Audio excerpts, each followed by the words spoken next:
Just to give you a heads up, there are spoilers ahead in this video, so if you haven't seen Babylon 5 and want to see it, maybe come back at a later date.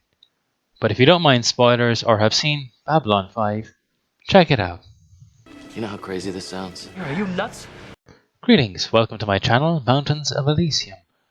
I want to try out something here, a short-ish video on character studies. Here I will have a quick look at, well, quickish, look at the history of Michael Alfredo Garibaldi of Babylon 5 fame before he became Chief of Security on Babylon 5. This is just going to be a running through his character history and a few of my thoughts thrown in. Now, if this works, please let me know in the comments and give this video a thumbs up. If it's not working, you can give it a thumbs down if you so choose. But also, please let me know. Let me know where I'm going wrong. Let me know where I'm going right. I'd really appreciate your input. So, thank you for that, and let's begin.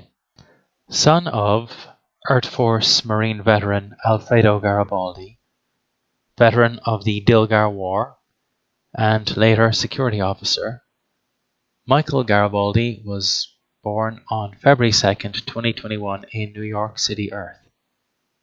Or to give him his full name, Michael Alfredo Garibaldi. Michael's father played a big role in raising the young guy, and he was an extremely competent soldier, winning the respect of General Richard Franklin, father to Stephen Franklin.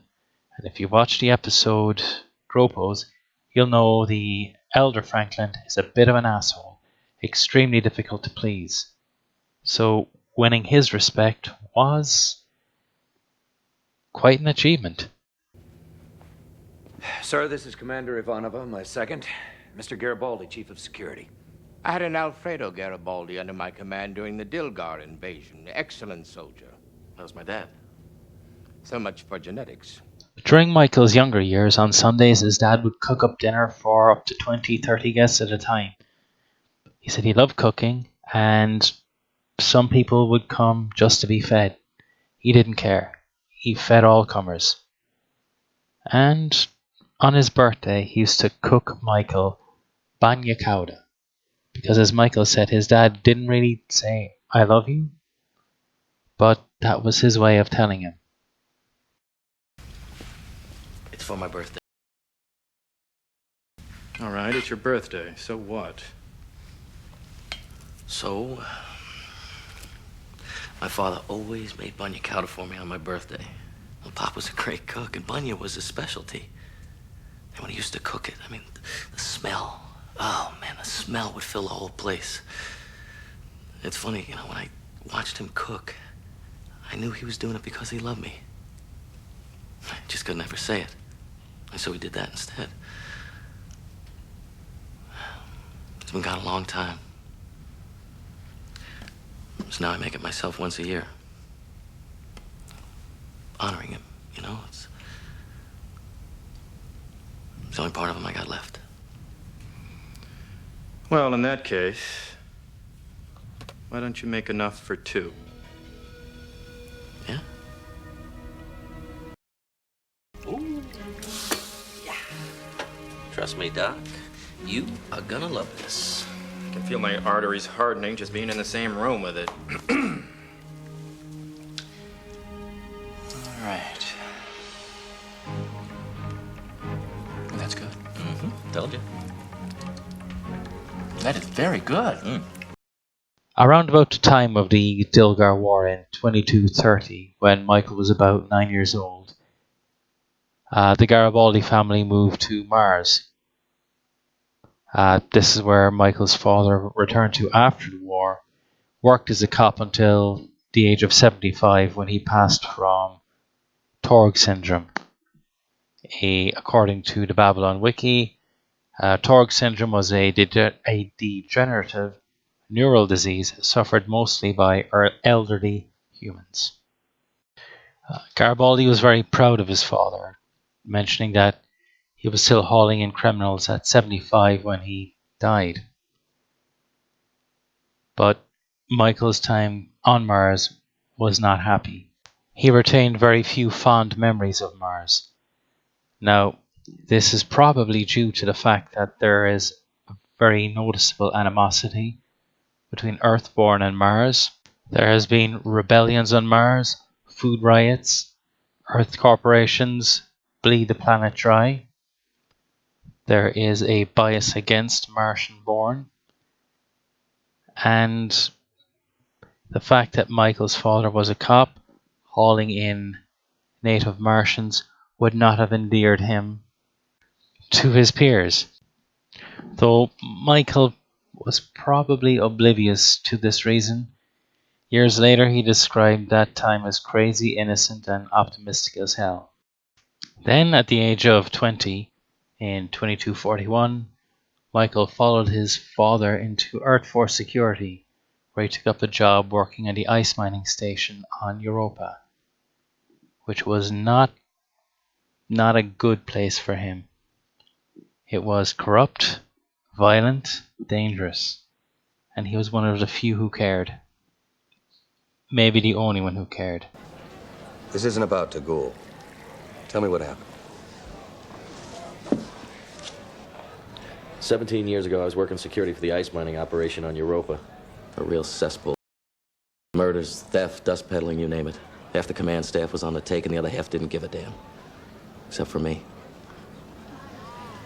Ever try and uphold the law when nobody cares?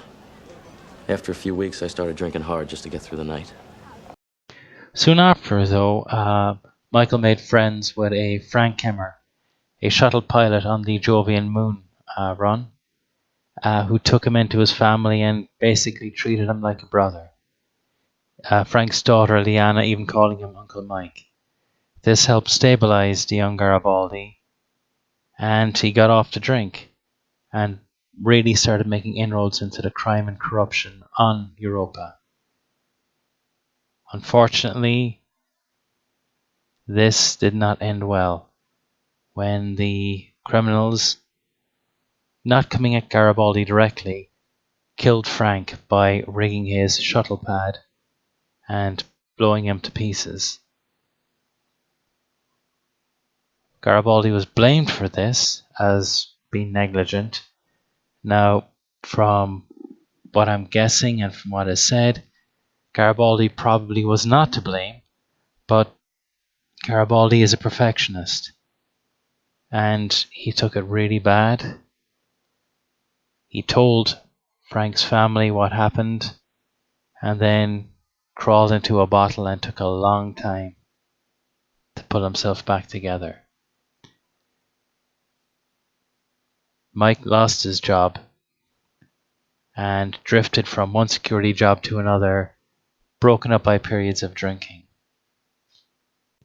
That incident was to come back and haunt Garibaldi later on when he took his position on Babylon 5 in the episode called Survivors, which I will deal with in another video. One of the jobs of note that Garibaldi took up was as a security officer on the Fortune City mining colony in the Cesta system. This was a real dump of a place. Though Fortune City did have one saving grace, that being an arterial blockage restaurant. It was a restaurant that was set up to rebel against the proliferation of non-harmful synthetic junk food, soya beans, and synthetic, guilt-free, grease-free, totally safe food on Earth. I might do a more in-depth video on this at a later date, but for now, that's enough for this. During this time, Garibaldi met Walker Smith, whom he busted for being heavily intoxicated. And Walker said that had he not been so drunk, he would have easily taken Michael. The two became fast friends, and we meet Walker and Garibaldi again in the season 1 episode TKO. Am I going to space happy, or are you drinking water? Nothing but. Gave up the rocket fuel a while ago. All right, you always were a lousy drunk. Me? As I recall our first meeting, you were about 9 sheets to the wind and taking apart a hole of peep in Fortune City. Until you've been a shock stick over my brain pan, which you never would have done had I seen you coming. It's the start of a beautiful friendship. It really shows that Garibaldi is a decent guy, down to earth, and is willing to give people second chances. You see it throughout Babylon 5, where people he's arrested or busted treat him as a friend. If they genuinely want to change, Garibaldi is usually there to give them a helping hand. You'll see that with characters like Zach Allen on later videos. Now, Garibaldi was again, going back to this, from Fortune City, was fired. And that was pretty much his life up until 2245 with the outbreak of the Earth-Membari War. Garibaldi bounced from job to job until, in 2245, at the outbreak of the Earth-Membari War, Garibaldi was called up to serve, just as his father had during the Dilgar War many years before.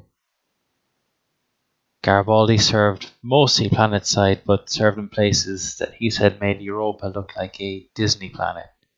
Garibaldi served as a ground pounder, and though he didn't see much action, there was one incident that did severely haunt him. He was dug in on a moon of Vega 2 when the Membari came through, cutting them off from supplies.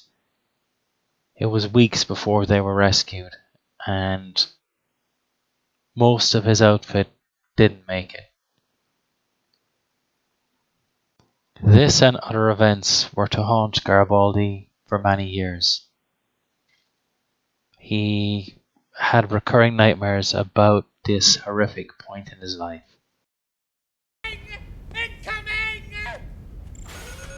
Incoming! How long's it been like that? Couple hours now. To the walls! Get to the walls! Damn lurkers. We had to space all of them. Oh, Hanson. God, stop them! Incoming! Were you in the war? No, I missed it. He didn't. How do you know? Incoming! I've had that same dream.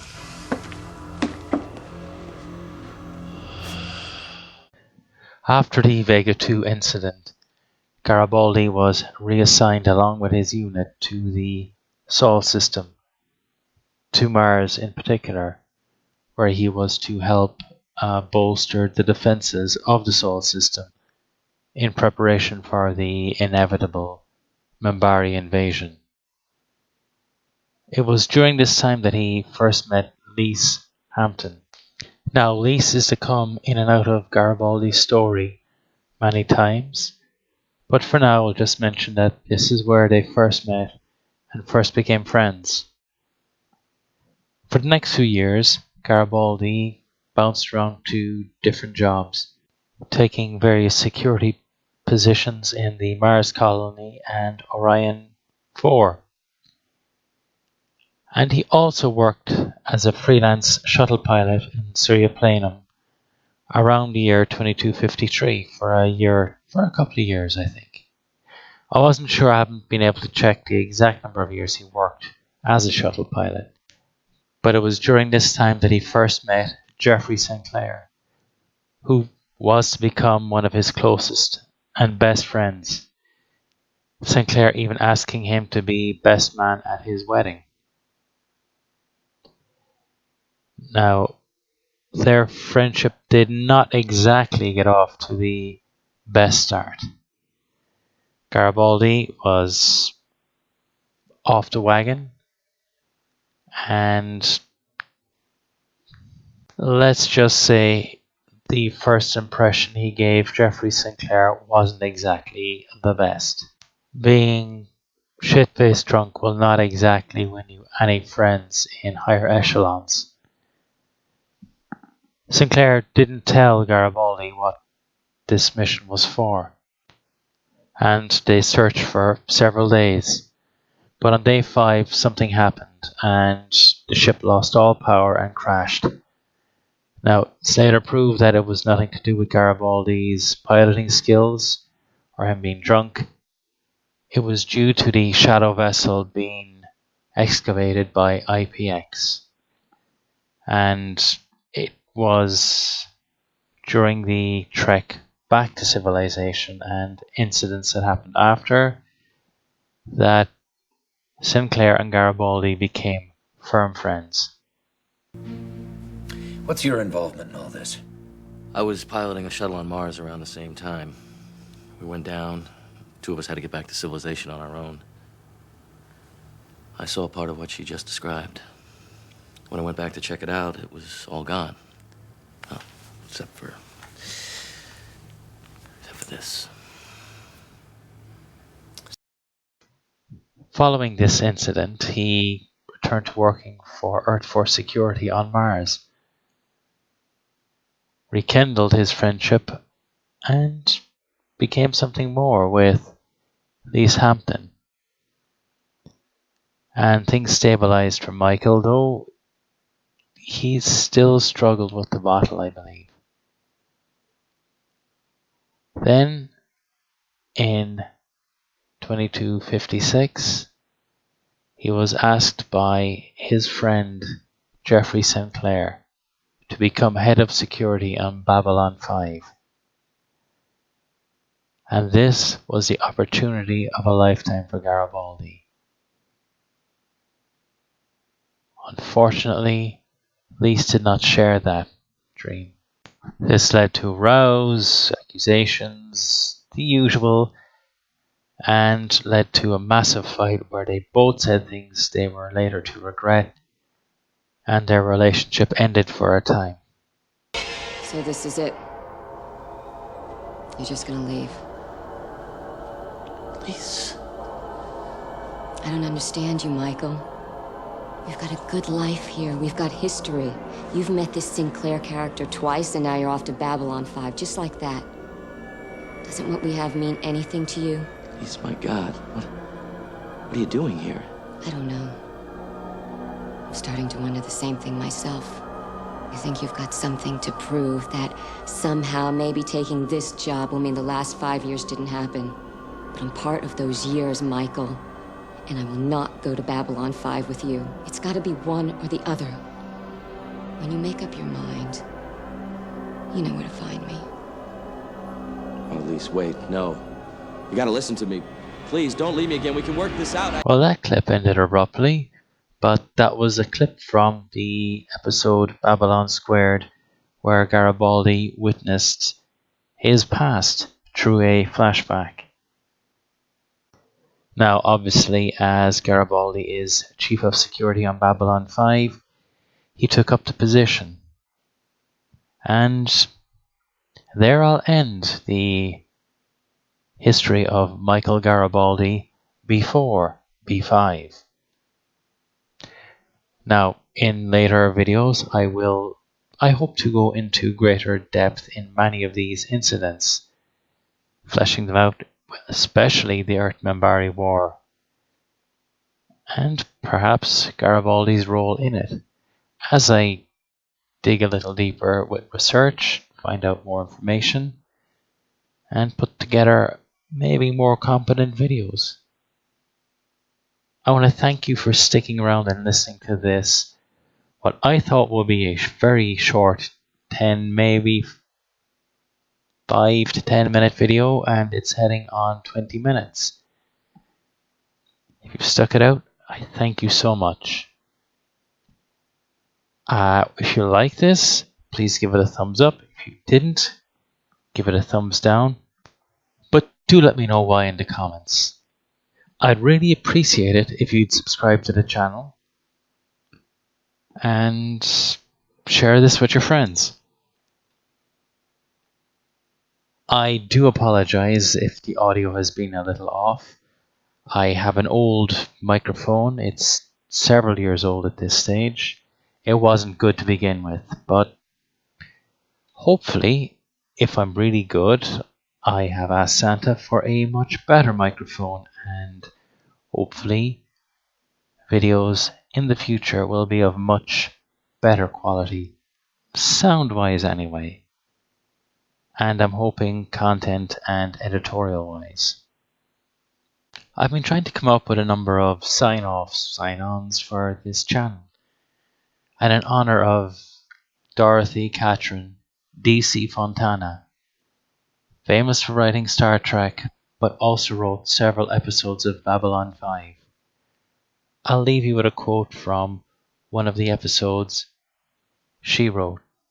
It was a season 2 episode called Distant Star. Rest in peace, DC.